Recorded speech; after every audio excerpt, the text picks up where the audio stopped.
السلام عليكم ورحمة الله وبركاته. أهلا بكم كل متابعين، يا رب تكونوا كلكم بألف خير. ما تنسوش تسموا بالله وتصلوا على الرسول في التعليقات. اللهم صل وسلم وبارك عليك يا حبيبي يا رسول الله. جايه لكم بقى بالفكرة التحفة، الفكرة اللي كل الناس أصلا كانت محتارة فيها ومش عارفين أصلا ينفذوها ازاي. واللي يقول لك هات لك صينية ب 200 جنيه وصينية ب 300 جنيه وحاجات عجيبة كده. بصوا بقى صينيتنا العادية، ودي اهي نص الازازه اللي تحت. كلنا طبعا بنشرب حاجه ساقعه. نص الازازه اللي تحت كده، قطعي الازازه اقسميها نصين، حطي النص اللي تحت وحطيها عليها الخليط بتاعك. ابدأي كده زي ما انت عايزه، مره شوكليت مره فانيليا والعكس، وتفضلي شغاله على كده لحد ما يكمل معاكي الخليط. عايزه اقول لكم ان دي صينيه عاديه جدا، صينيه اللي مش مشترياها ولا جديده ولا اي حاجه. هنحطها كده واحدة واحدة. هتعمل معانا ايه؟ هتعمل معانا شكل الوردات التحفة الخطير ده.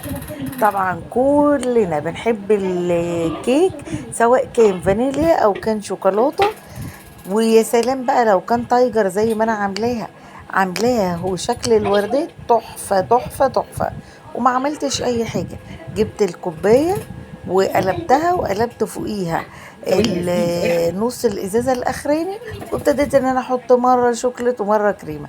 ايه مقاديرنا؟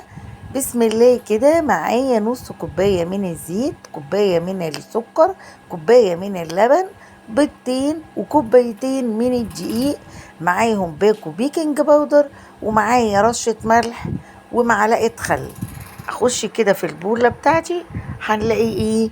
نحط اول حاجة البيضتين، وطبعا زي ما احنا عارفين هنحط المكونات السائلة كلها على بعضها. نبدأ بالبيضتين. بعد البيضتين احط رشة الفانيليا او باكو الفانيليا، واحط على طول وراها الخل. عندك بقى الفانيليا السايلة مفيش اي مشكلة، اللي موجود عندك استخدميه. ومعلقة الخل دي مهمة جدا جدا، مش بس بتضيع زفارة البيت، لا دي كمان بتعتبر مادة رافعة.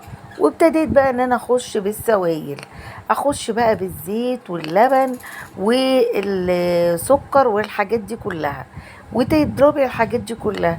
عندك مضرب كهربائي تمام، عندك عجان تمام، ما عندكيش الاتنين حطي في خلاط، ما عندكيش التلاتة هاند بلندر واعملي، ما عندكيش كل ده اي مضرب عادي اشتغلي بيه. ما تخليش حاجة توقفك، دي كيك سهلة جدا ومش مكلفة، حاجات من البيت.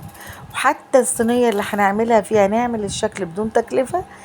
تابعي معايا اخر الفيديو وما تنسيش لايك وشير وسبسكرايب عشان يوصلك مني كل جديد. نقلب كده. انا بس قبل ما اشغل الهاند بلندر انا بس بحب اديله ايه، يعني كده تدويره بالهاند بلندر قبل ما اشغله في الكهرباء، علشان بس يعني اخبي كده الدقيق جوه الخليط علشان ما يبهدلش الدنيا ويبهدل الكاميرا.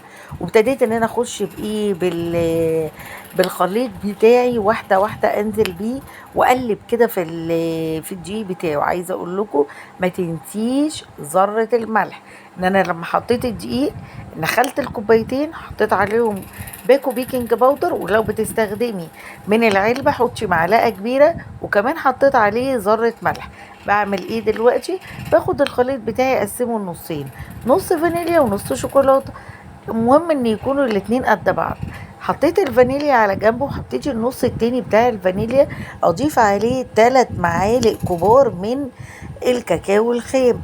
انا بقول لكم المقادير عشان لو واحده لسه جديده تبقى بالنسبه لها كل حاجه سهله، واي وصفه انت محتاجاها تعمليها. خلصت الخليط وعملته زي ما وريت لكم كده في اول الفيديو، جنب شوكولاته وجنب فانيليا.